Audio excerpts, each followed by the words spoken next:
Je pense à 4 cas de figure dans l'Église locale où la lecture de ce livre pourrait être profitable.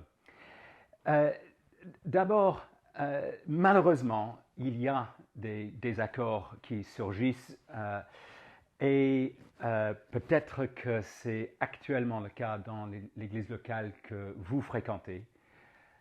Euh, Profitez de ce livre pour gérer ces désaccords à la gloire de Dieu.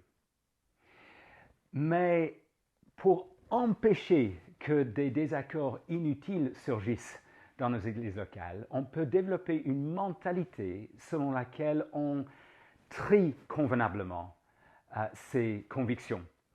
Ce livre peut servir donc pour nous prémunir contre des désaccords inutiles. Et on peut imaginer donc la lecture de ce livre, par exemple, dans des groupes de quartier, des groupes de maison. Le niveau est adapté aux croyants lambda de nos églises.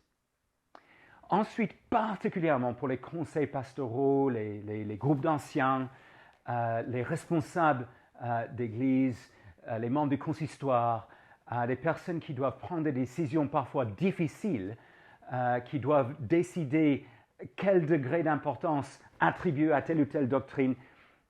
Si vous pouviez lire cela ensemble, cela vous aiderait à arriver à un consensus sur des questions parfois difficiles. Et puis, un quatrième cas de figure, c'est pour les jeunes couples ou qui se préparent pour le mariage, comme partie intégrante de la préparation au mariage. Je conseille dans le livre que les couples puissent se mettre d'accord en amont donc du jour J sur des questions au premier et au deuxième rang dans la hiérarchie à 3 niveaux, dans l'échelle de conviction à 3 niveaux. Plus de détails dans le livre. Très bonne lecture.